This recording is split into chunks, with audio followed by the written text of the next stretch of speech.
जीवन में आया। प्रभु यीशु मसीह करीब आते हुए पिता आपके सामने हम सभी अपने आप को झुकाते हैं और आपको धन्यवाद करते हैं। स्वीकार न करते समय परमेश्वर आपके साथ है। पवित्र आत्मा आप हमारा सहायक हमारे मध्य में आए और आपके आत्मा के द्वारा आपकी अगुवाई कीजिए। सही प्रभु यीशु मसीह के नाम से।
मेरा दिल माने तेरा सिंहासन, मेरी आत्मा तेरा आसन। मेरा दिल माने तेरा सिंहासन, मेरी आत्मा तेरा आसन। मेरे मन में तू विराजमान, यीशु में तू है बड़ा। मेरे मन में तू विराजमान, यीशु में तू है बड़ा, तू है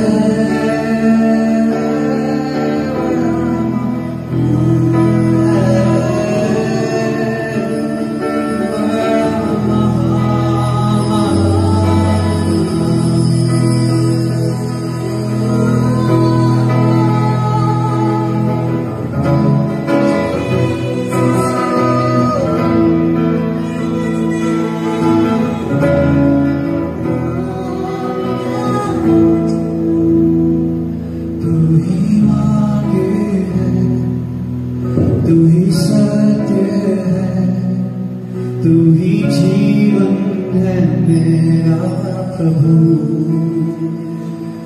तू ही मार्ग है, तू ही सत्य है, तू ही जीवन है मेरा प्रभु। तू ही मार्ग है, तू ही सत्य है, तू ही जीवन है मेरा प्रभु। तू ही मार्ग है, तू ही सत्य है, तू ही जीवन है मेरा प्रभु। तू ही मार्ग है, तू ही सत्य है, तू ही जीवन है मेरा प्रभु। तू ही मार्ग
आपके नाम को ऊंचे उठाते हैं, क्योंकि आपके महान हैं। आपके जैसा, आपके समान कोई नहीं, आपके तुल्य कोई परमेश्वर है ही नहीं प्रभु जी। आप जीवित परमेश्वर हैं, जीवितों का परमेश्वर, जीवित परमेश्वर पिता। हम आपके सामने झुकते हैं और आपके नाम की सजदा करते हैं, क्योंकि आपके महान हैं प्रभु जी। हम आपको धन्यवाद देते हैं। इस स्तुति आराधना की भेंट को भी हम आपके चरणों में चढ़ाते हैं। इसे आप ग्रहण कीजिए और परमेश्वर के अभिषेक से, सामर्थ से आपके लोगों को, आपके कलिसिया को भर दीजिए प्रभु जी। और प्रभु आपका महान कार्य आपके कलिसिया में होने दीजिए प्रभु जी। हम धन्यवाद देते हैं प्रभु जी। सच में परमेश्वर आपके महान उपस्थिति के लिए हम आपको धन्यवाद देते हैं प्रभु जी। यही उपस्थिति हर एक के जीवन में मांगते हैं प्रभु जी। आपने दिए इसके लिए धन्यवाद देते हैं। वचनों के द्वारा आप हमसे बातें कीजिए प्रभु जी। हमारी आत्मिक होनी वचन है प्रभु जी, और वो वचन हमें खाने के लिए और वचन को ग्रहण करने के लिए और वचन के अनुसार चलने के लिए प्रभु जी आप हमारी सहायता मदद कीजिए, क्योंकि आप जीवन की रोटी है प्रभु जी। और जो कोई वो रोटी को खाएगा वो कभी नाश न होगा, वो कभी न मरेगा प्रभु जी। अनंत जीवन देने वाली वो रोटी हमें सभी को खाने के लिए सहायता मदद कीजिए। हम धन्यवाद देते हैं। सारा आदर आप के नाम को देते हैं, सारी प्रार्थना को मांगते हैं हमारे प्यारे प्रभु यीशु मसीह के सुंदर मीठे पवित्र और महान महान नाम से, आमीन।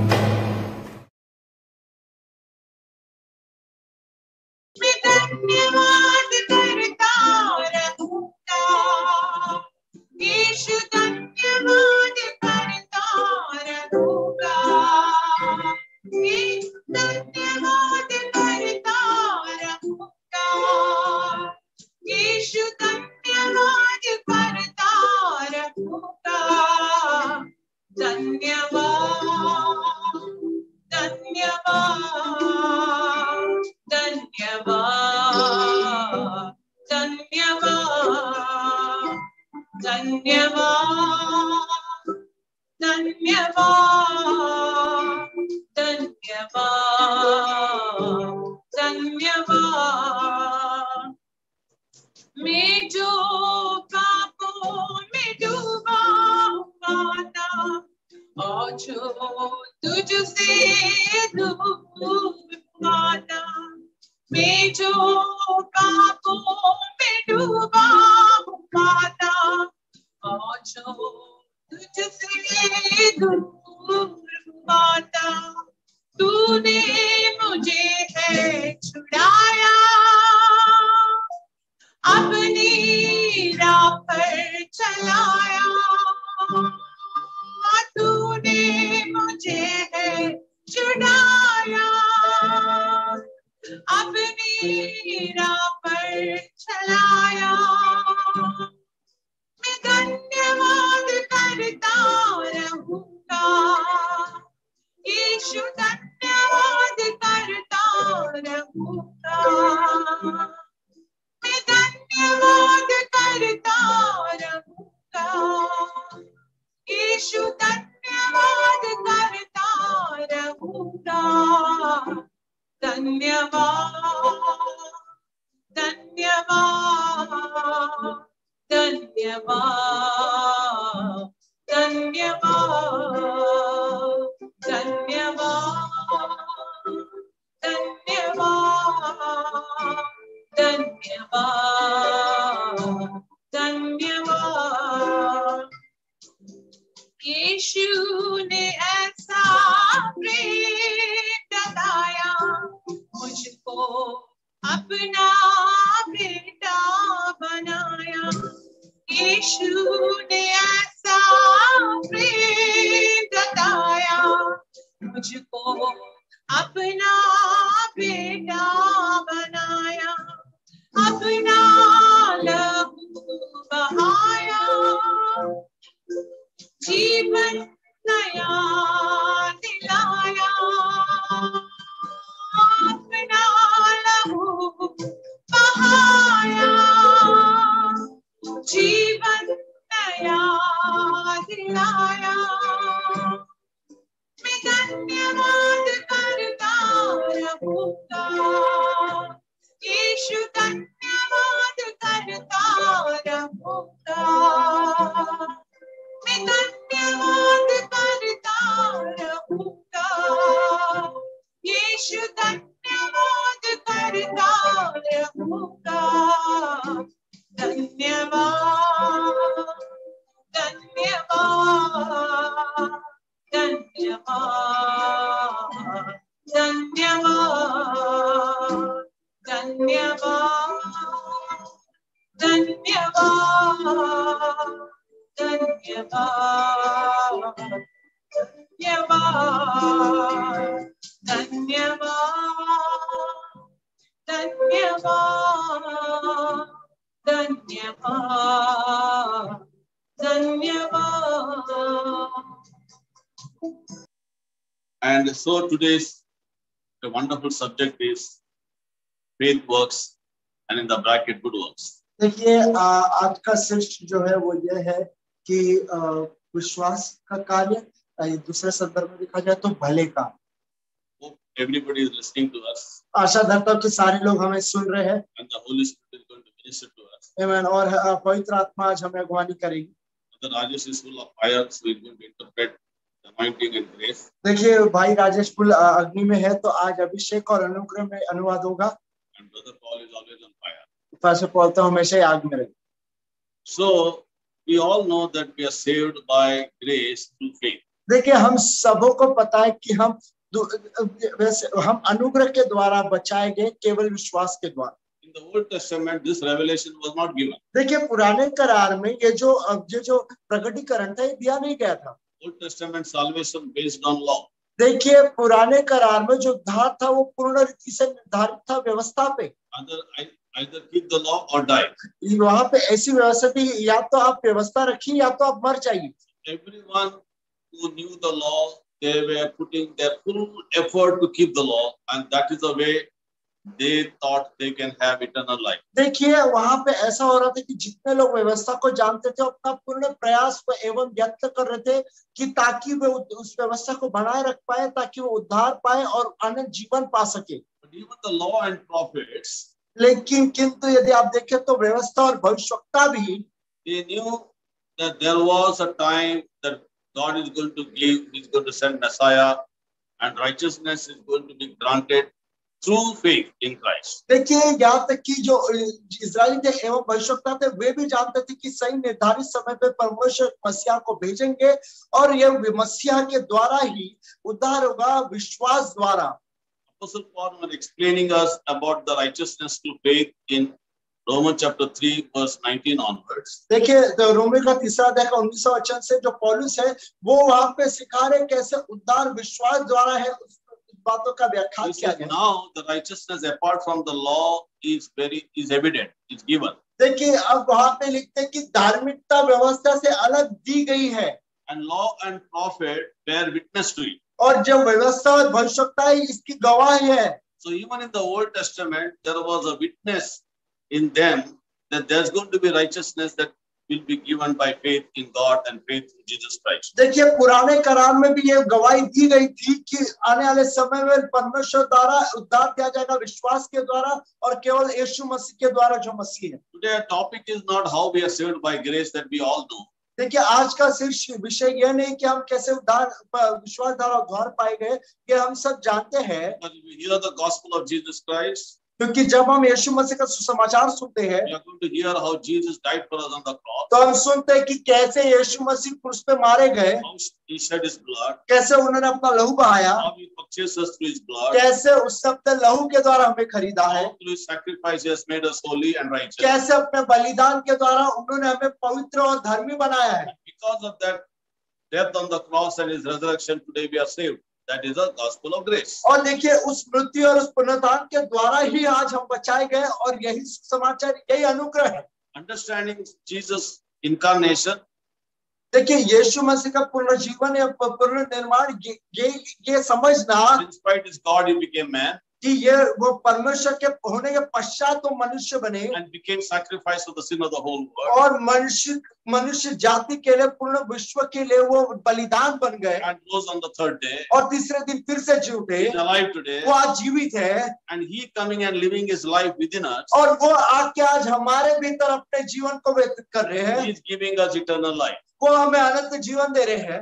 First John chapter 5 says the eternal life is in Son, and in Christ Jesus, he has given us eternal life. Eternal life is Jesus Christ. He is living his life in us. देखिए पहला यूहन्ना का 5वां अध्याय कहता है कि जो अनंत जीवन है मसीह में, वो पुत्र में, और पुत्र जो मसीह में, और देखिए हमें वो उद्धार दिया गया है, वो अनंत जीवन दिया गया है मसीह के द्वारा जो उसमें ही है।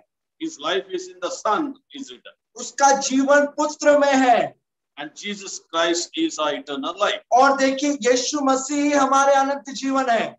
In John chapter 17, in prayer of Jesus to the Father, देखिए यूहन्ना के 17 अध्याय में देखिए आज जहाँ पे यीशु मसीह पिता से प्रार्थना कर रहे थे, Jesus said, "This is eternal life, देखिए यीशु मसीह ने कहा कि यह अनंत जीवन है that they may know a true God कि वे सच्चे परमेश्वर को जाने and Jesus Christ whom He sent." और उस यीशु मसीह को जिसे उन्होंने भेजा है। In other words, knowing Almighty God, दूसरे शब्दों में उस सर्वशक्तिमान परमेश्वर को जानना and in that God knowing the Father and the Son और उस परमेश्वर में पिता और पुत्र को समझना, is eternal life. यही अनंत जीवन है। John chapter 3 verse 16 says, यूहन्ना का 3 अध्याय का 16 वचन कहता है God so loved the world, कि परमेश्वर ने संसार से इतना प्रेम He किया gave His only begotten Son. कि उसने अपने एक लौते पुत्र को दे दिया Whoever believes in Him will not perish but have everlasting life. कि जो कोई इस पे विश्वास करे वो क्षति ना हो लेकिन अनंत जीवन पाए।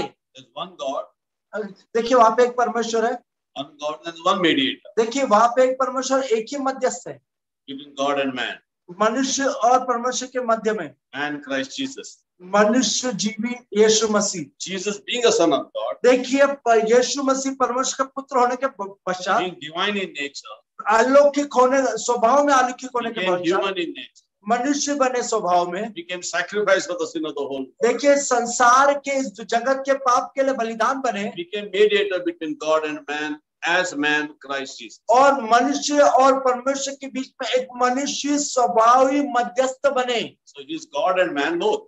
तो वो परमेश्वर और मनुष्य दोनों हैं। Jesus is 100% God, 100% man. देखिए यीशु मसीह 100% परमेश्वर, 100% Jesus मनुष्य। is the only one who had two natures, देखिए यीशु मसीह केवल एक है जिनका दो स्वभाव है, divine nature and human nature. अलौकिक स्वभाव और मनुष्य स्वभाव। One person, two natures. एक व्यक्ति दो स्वभाव। Hallelujah. Hallelujah. And so He could stand between God and man और इसी कारणवश वो मनुष्य और परमेश्वर के बीच में खड़े हो as सके our Savior.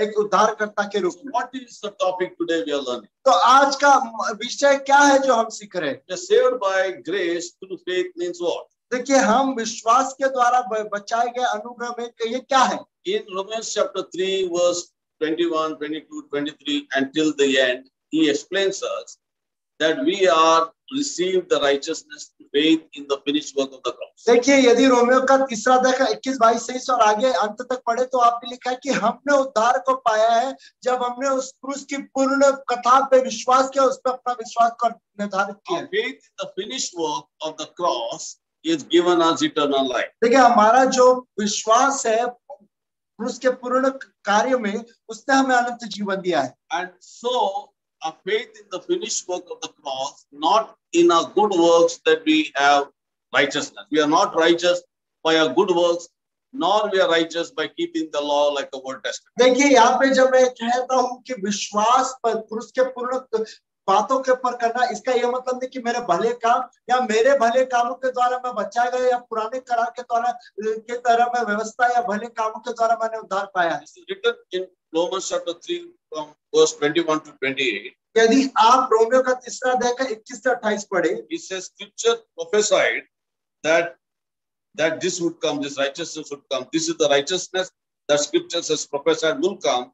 It is God righteousness made visible to the faithfulness of Jesus Christ, And now all who believe in him receive that gift. There is no difference between us, for we all have sinned and have fallen short in the glory of God.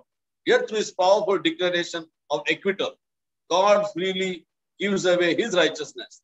His gift of love and favor now cascades over us, all because Jesus, the Anointed One, has liberated us from the guilt, punishment, and power of sin. Jesus' God-given destiny was to be the sacrifice to take away our sins. Now he is our mercy seat because of his death on the cross. Hallelujah. ये मैं आपके लिए पढ़ना चाहूंगा Romeo का 3 अध्याय का 21 से 28 वचन।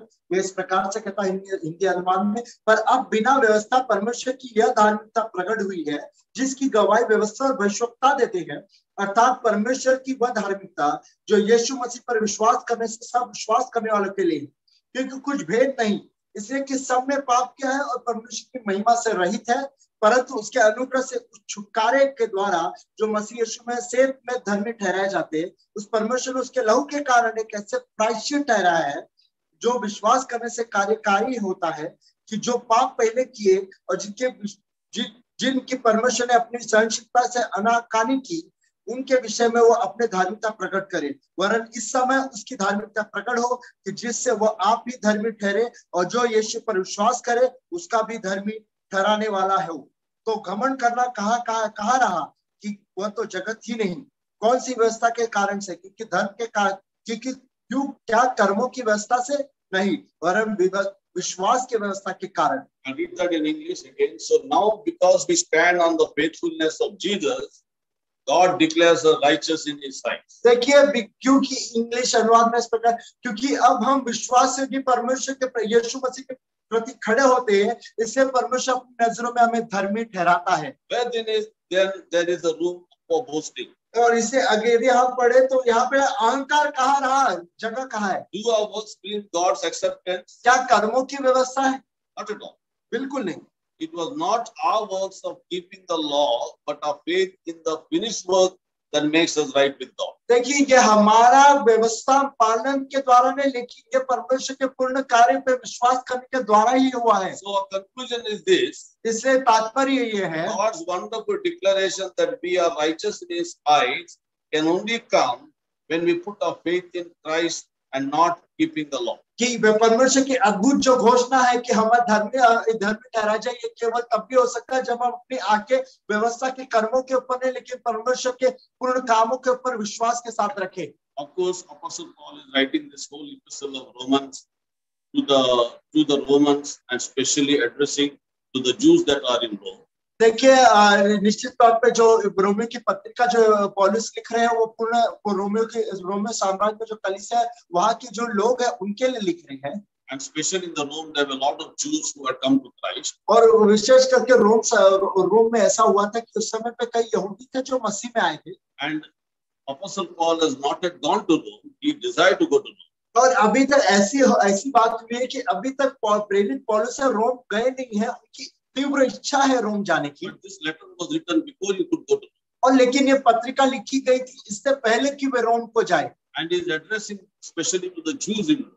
और विशेष करके वे यहूदियों को संदर्भित करते हुए ये बातें लिखी हैं। Most of the chapters are dealing with the Jewish law. इससे कई अध्याय यदि हम देखें तो जो यहूदी व्यवस्था उससे संबंधित है। But Romans chapter 12 also Paul talks about the people who don't know the law. और यहाँ पे इससे रोमियो का 12 अध्याय वहाँ पे उन लोगों के विषय में भी लिखा है कि जो व्यवस्था को नहीं जानते। All through the nature they know the existence of God. कि निसर्ग और प्रकृति के द्वारा जानते कि परमेश्वर की उपस्थिति। And chapter 2 verse 15 it says that those who don't know the law will be judged according to their conscience. और यहाँ पे अगर 2 का 12 पढ़े अगर दूसरा अध्याय का 15 वचन पढ़े रोमियो का, तो आप लिखा जो व्यवस्था को नहीं जानते हुए अपने विवेक के निर्णयों के द्वारा उनका न्याय होगा। And we learned this on clear conscience topic. We learned that in detail. और स्पष्ट विवेक के विषय में हमने एकदम स्पष्टता से हमने सीखा था। Not last Sunday, before the Sunday, we learned on clear conscience topic, and in that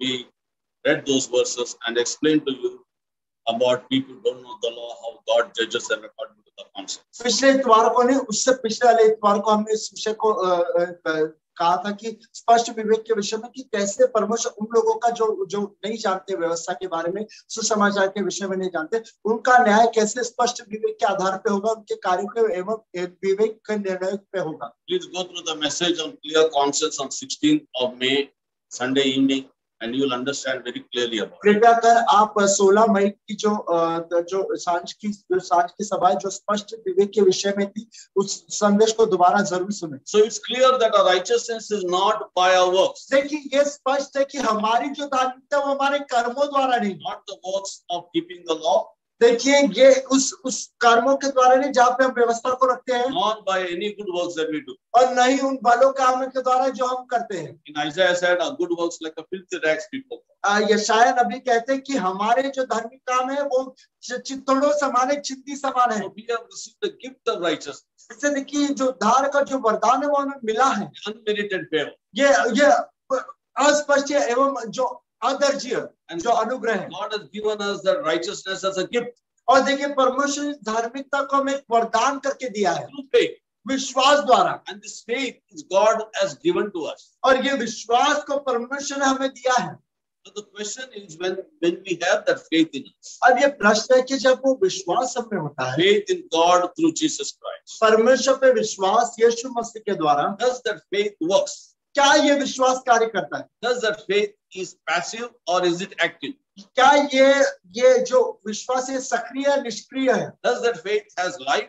क्या ये विश्वास में जीवन है? Is it a dead faith? क्या ये मरा हुआ विश्वास If है? it's dead, it doesn't work. अगर वो मरा विश्वास है तो काम नहीं करेगा। If the faith has life, अगर विश्वास में कार्य है it works. वो कार्य करेगा। Because the faith is nothing but Christ in us. लेकिन विश्वास, क्योंकि विश्वास कुछ और नहीं लेकिन मसीह हम में। Paul says, I have faith in the Son of God who lives in me. अब यहाँ पे पौलुस कहते हैं अपने पंक्ति में कि मेरा विश्वास परमेश्वर के पुत्र में जो मुझ में रहता है।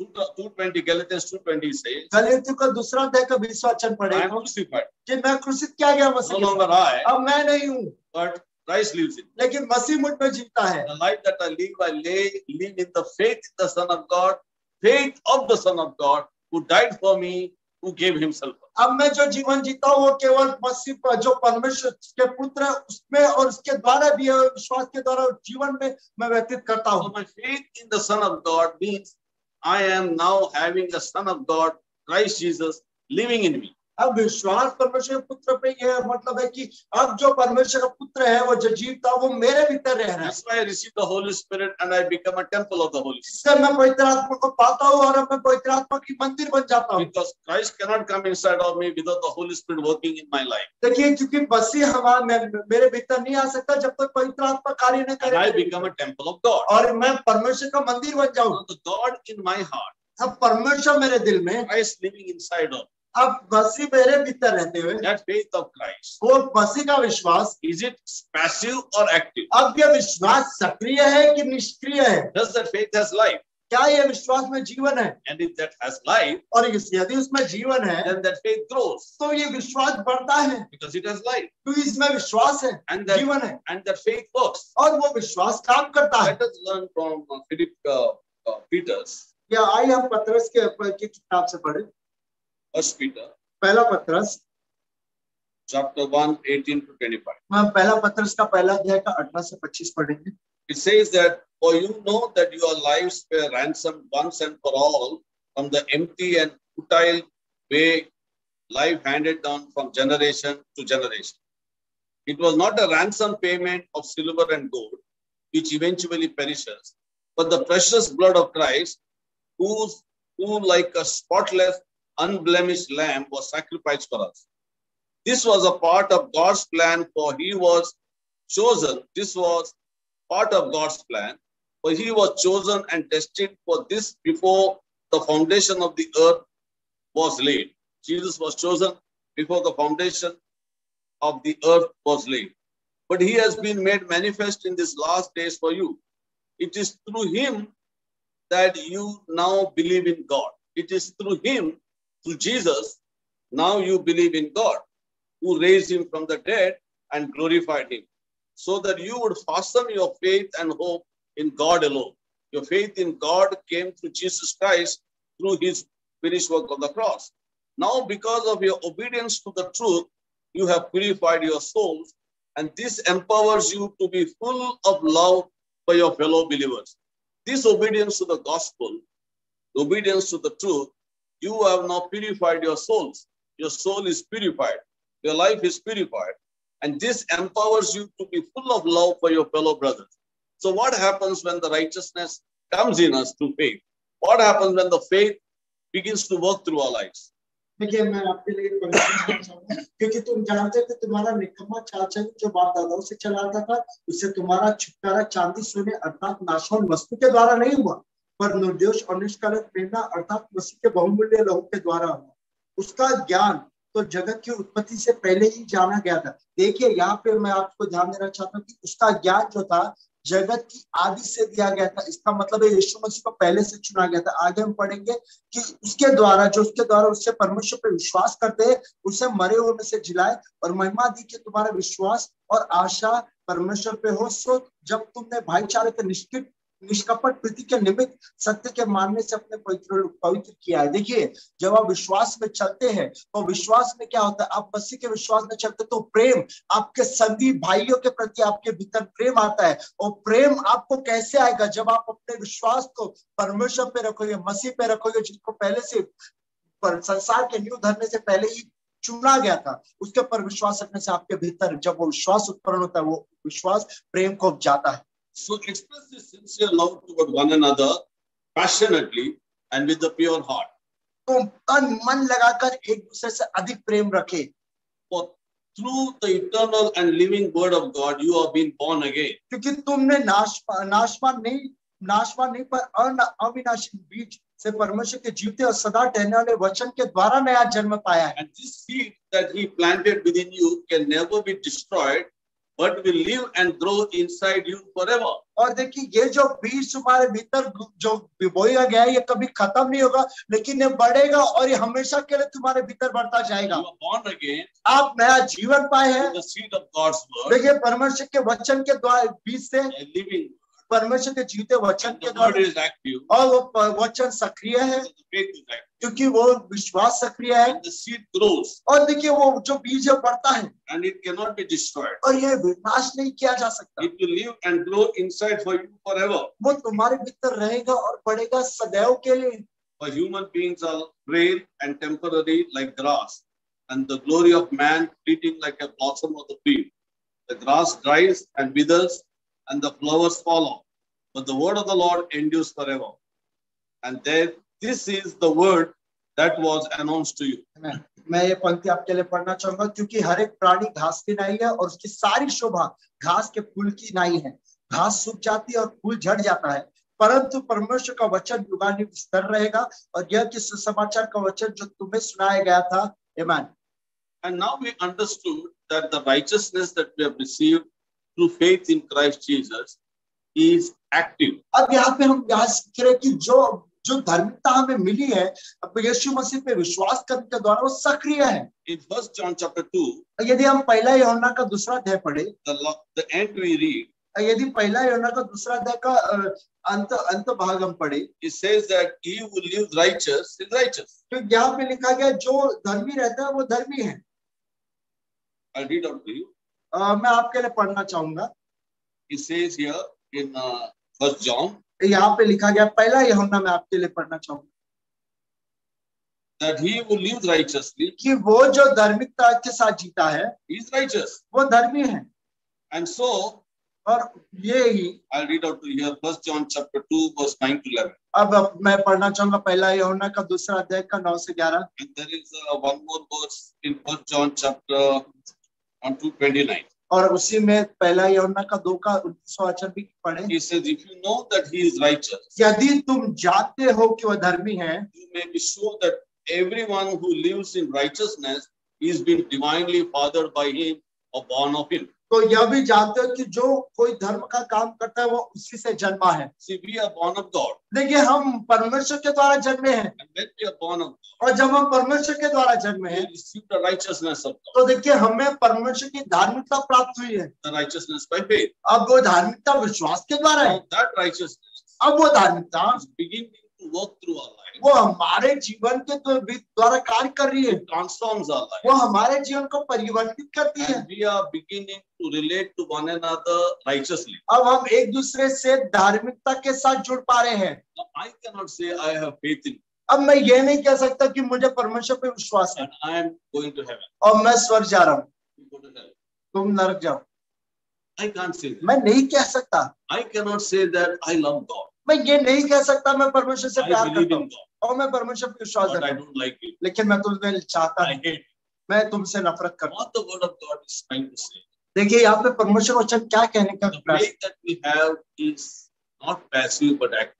देखिए जो विश्वास हमारे भीतर है वो निष्क्रिय नहीं लेकिन सक्रिय विश्वास It has life and it has growth. उसमें जीवन है और वो उसमें बढ़ोतरी है। It is beginning to show through my behavior. वो मेरे व्यवहार के द्वारा पारदर्शित हो रहा है। Powerful chapter to understand is Jacob, that is James chapter 2. अगर आपको एकदम प्रभावशाली अध्याय इसके विषय में जानना है तो याकूब का दूसरा अध्याय पढ़े। And the whole chapter, James is trying to argue, you show me your faith without action. और यहाँ पे पूरे अध्याय में ये तर्क उत्तर करने का प्रयास कर रहा है याकूब कि तुम अपने विश्वास को कार्यों के बिना दिखा के बताओ। I will show my faith with action. लेकिन मैं अपने विश्वास को कार्य के द्वारा बताऊंगा। If your faith is not shown through works, your faith is dead. वहां पे याकूब कह रहे कि यदि तुम्हारा विश्वास कार्य के द्वारा नहीं दिखाया जा रहा तो मरा हुआ है। That's why when Ephesians chapter 2 verse 8 and 9 that tells us that we are saved by grace through faith. अब यहाँ पे इफिसियों का दूसरा अध्याय का 8वां 9वां वचन कहता है कि हम बचाए गए अनुग्रह और विश्वास के द्वारा। Very important verse is verse 10. लेकिन सबसे महत्वपूर्ण वचन है 10वां वचन, Because we are not saved by works, but we are saved by faith. वहां पे लिखा है हम कार्य के द्वारा नहीं लेकिन विश्वास के द्वारा बचाए गए But हैं। the verse 10 says we are saved unto good works. लेकिन वहां पे 10वां वचन कहता है हम बचाए गए भले कामों के लिए। We are not saved by good works, हम अच्छे कामों के द्वारा नहीं बचाए गए but we are saved unto good works. लेकिन हम भले कामों के लिए बचाए गए। What is that Ephesians chapter 2 verse 10 says? देखिए इफिसियों का दूसरा अध्याय का 10वां वचन क्या कहता है। We are workmanship created in Christ Jesus for good works. हम उसके कार्य करता है जो बनाए गए उसके भले कामों के लिए मसीह में। We are able now live that good works, and that good works is loving one another. अब हम उस भले कामों के लिए बनाए गए बचाए गए और भला काम है एक दूसरे से प्रेम रखना And in that love for each other, और उस प्रेम में एक दूसरे के लिए there are so many things that the Holy Spirit will lead us to do. वहां पे बहुत सारी चीजें जो पवित्र आत्मा कहेगा तुम्हें करने के लिए। Jesus went around doing good. देखिए यीशु मसीह इधर नाना प्रकार की जगहों पे गया भला करते हुए। How he went around doing good? वो कैसे गए भला काम करते हुए। Jesus of Nazareth, anointed by God, यीशु नासरत का यीशु मसीह परमेश्वर द्वारा अभिषेक किया गया, went around doing good. वो सारे जगहों भले काम करते हुए चला।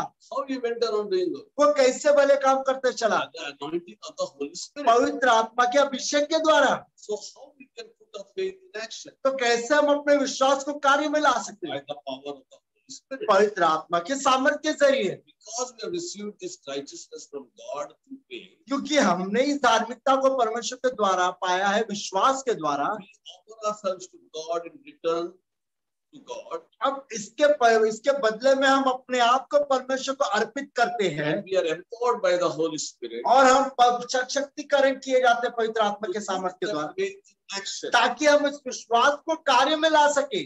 What is that element that puts our faith in action? अब वो कौन सी बात है जो विश्वास को कार्य में लाती है? Let us come to Galatians chapter 5. आइए हम गलतियों का 5वां अध्याय में आए। What it says. गलतियों का 5वां अध्याय का 6वां वचन मैं हिंदी में पढ़ना चाहूंगा। और मसीह यीशु में न खतना रहित कुछ काम का है परंतु केवल जो प्रेम के द्वारा प्रभाव करता है। But the Holy Spirit convinces us that we have received by faith the glorious righteousness of the anointed one. देखिए Verse 5 onwards in Passion Translation.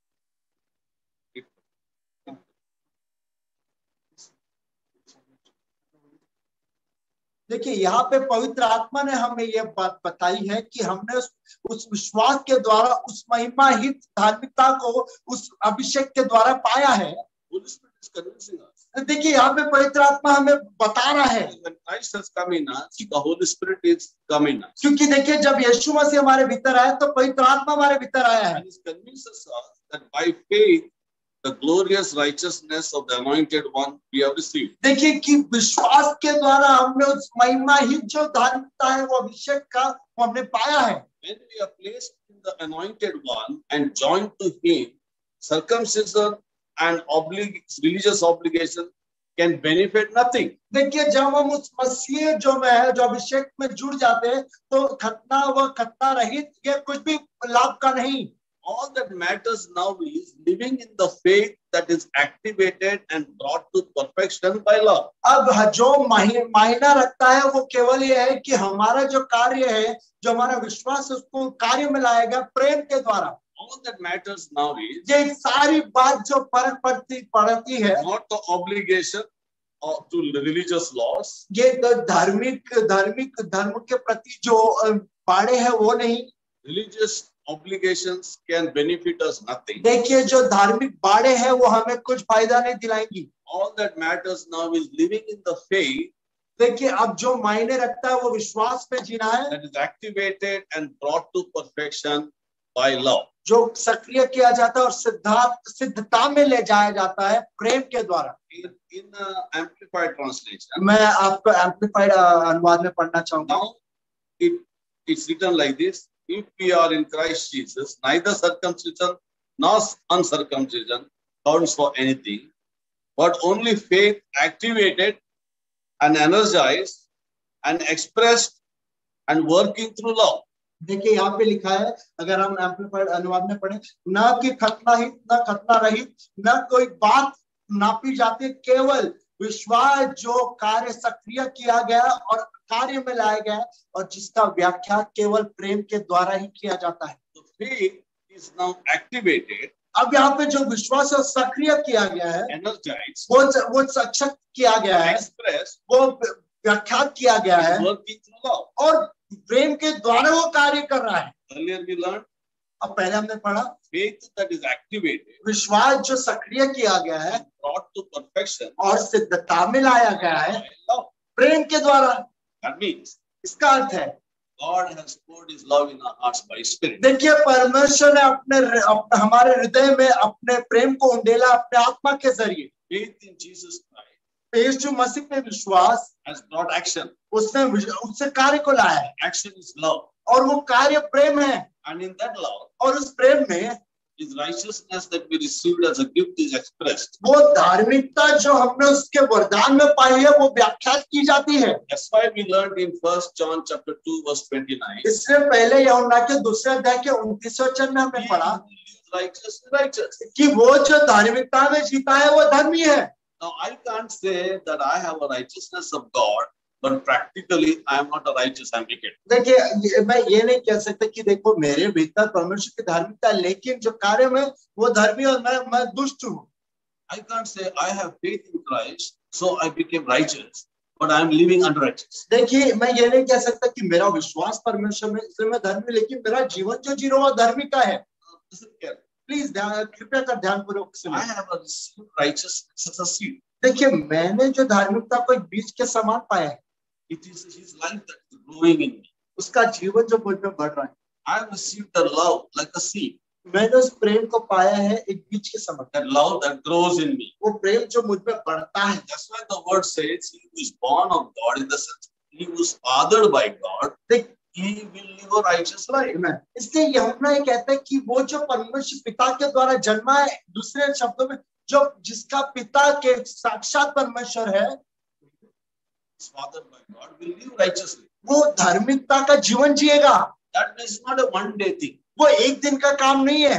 Constantly walking in the Spirit, living in the Spirit. आप नित्य आत्मा में चल रहे हो, आप आत्मा में जी रहे You हो, are living in the relationship with the Father. आप उस रिश्ते में पिता के साथ उस रिश्ते में जुड़े हो। God, Father is fathering you. देखिए पिता जो है वो पिता है आप में, God is fathering you. पिता जो है वो आप में पिता है। And you are growing in your righteousness. अब वो आप अपने धार्मिकता में उस धार्मिकता में बढ़ते जा रहे हो। That's why in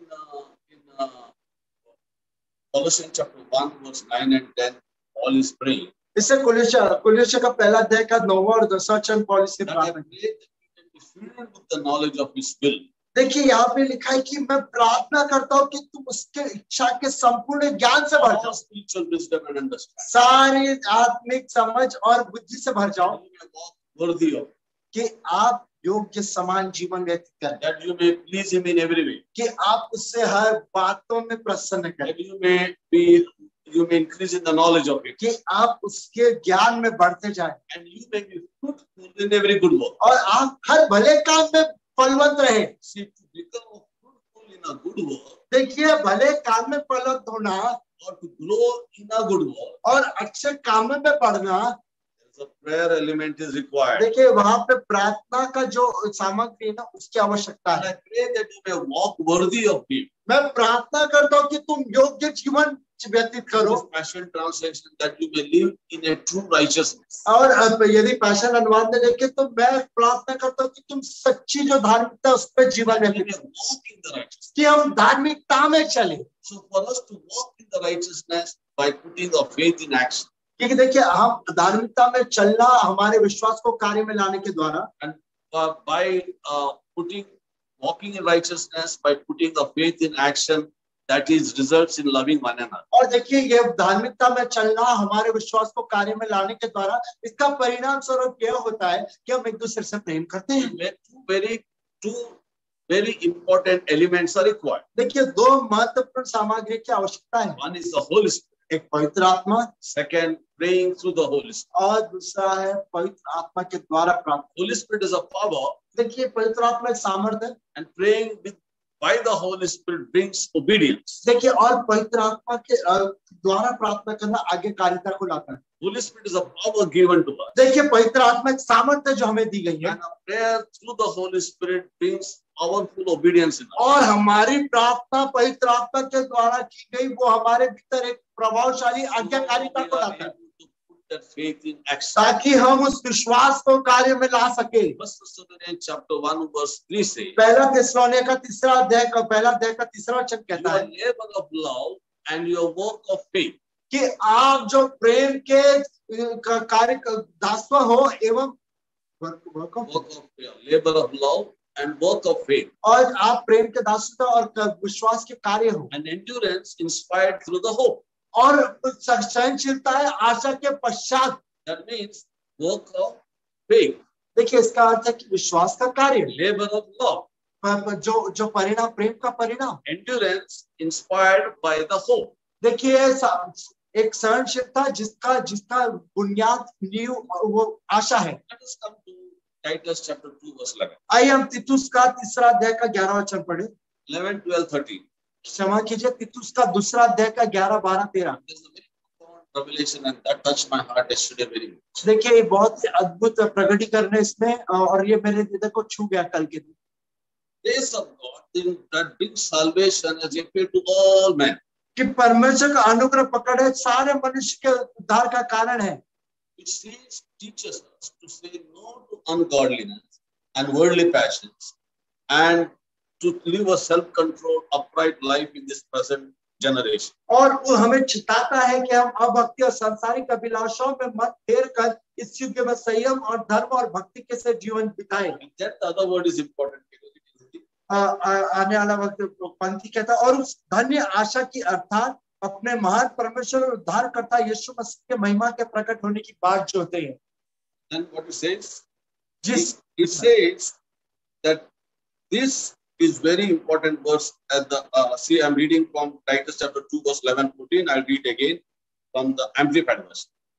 For the remarkable undeserved grace of God that brings salvation is appeared to all men.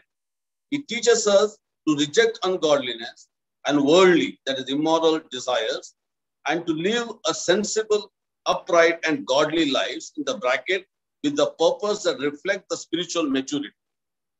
In this present age, awaiting and confidently expecting the fulfillment of a blessed hope and the glorious appearing of a great God and Savior, Jesus Christ, who willingly, this is very, very important, who willingly gave himself to be crucified on our behalf to redeem us and purchase our freedom from all wickedness. Listen carefully. Who willingly gave himself to be crucified on our behalf, to redeem us, to deliver us, to change us, to transform us, to redeem us and purchase our freedom from all wickedness. Why Jesus died? To set me free, to redeem me, to purchase me from my wickedness, and to purify himself, or purify himself, a chosen and very special people to be his own possession, who are enthusiastic for doing what is good. Jesus' sacrifice on the cross delivered me, redeemed me, set me free, purchased me, gave me freedom from all wickedness, to purify me for himself, for good works, to do good. You understand these words?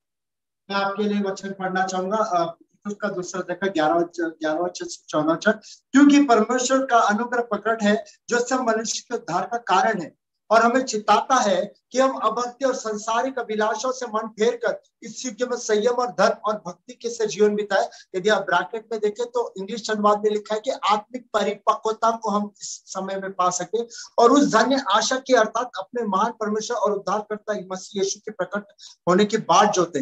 अब ये ध्यान से सुनिए वचन, जिसने अपने आप को हमारे लिए दे दिया कि हमें हर प्रकार के अधर्म से छुड़ा ले और शुद्ध करके अपने लिए एक ऐसी जाति बना ले जो भले भले कामों को सरगम है। मैं फिर से पढ़ना चाहूंगा इस विशेष पंक्ति पे, जिसने अपने आप को हमारे लिए दे दिया कि हम हर प्रकार के अधर्म से छुड़ा ले और शुद्ध करके अपने लिए एक ऐसी जाति बना ले जो भले भले काम में सरगम है। देखिए यीशु मसीह उस क्रूस पे मरे, उन्होंने मुझे छुड़ाया, उन्होंने मुझे बचाया, उन्होंने मुझे खरीद लिया है ताकि उसमें कि मैं उस विश्वास के भले कामों को और विश्वास के प्रेम को और उस भले काम को मैं कर सकूं। इसलिए उस परमेश्वर ने मुझे बचाया ताकि मैं शुद्ध हो सकूं और शुद्ध की जाति का प्रमाण कर सकूं, उसमें सरगम एवं प्रेम के काम एवं विश्वास के काम। जिस बात के लिए परमेश्वर ने मुझे बचाया है, जिस बात के लिए परमेश्वर ने मुझे चुना है, उस बात को मैं पूर्ण करूं यीशु मसीह में। देखिए मुझे छुड़ा लिया गया है Purified to do good works. और हम मुझे शुद्ध किया गया है भले कामों के लिए। First Peter we learned is purified our souls. देखिए पहले पत्रस में हमने सुना है कि उसने हमारे प्राणों को शुद्ध किया है So that we may able to love one another. कि हम एक दूसरे से प्रेम कर सके। John chapter 2 says, if we walk in the light, we will not hate one another, and if we hate each other, we are still in darkness. And we don't have the light of God. पहला यूहन्ना का दूसरा वचन कहता है कि यदि हम ज्योति में चलते तो पहला यूहन्ना का दूसरा अध्याय प्रकार से कहता है कि यदि हम ज्योति में चलते तो हम एक दूसरे से बैर नहीं रखेंगे और यदि हम एक दूसरे से बैर रखते तो अभी तक हम ज्योति में नहीं चल रहे, अभी भी हम अंधकार में हैं।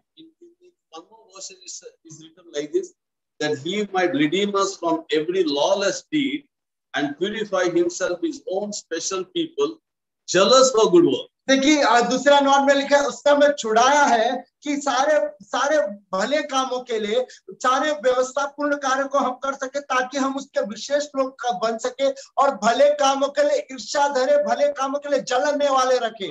Other translation we learned we are enthusiastic in doing good. और दूसरे अनुवाद में लिखा हम उत्साहित है भले कामों को करने में। So conclusion, परिणाम स्वरूप of faith works. हमारा विश्वास कार्य करता है।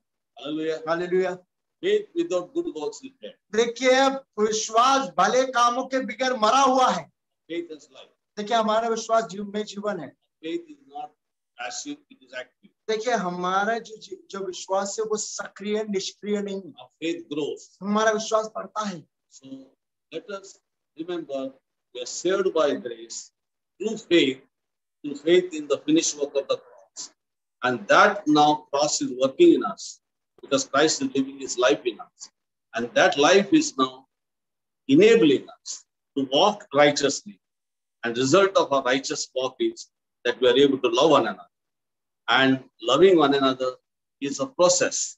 The more we fall in love with God, the more we are empowered by the Holy Spirit. The more we are empowered by the Holy Spirit, more we grow in obedience. The more we grow in obedience, the more we are able to love each other. And that loving one another is nothing but the fruit of the Spirit, because it is by the power of the Holy Spirit.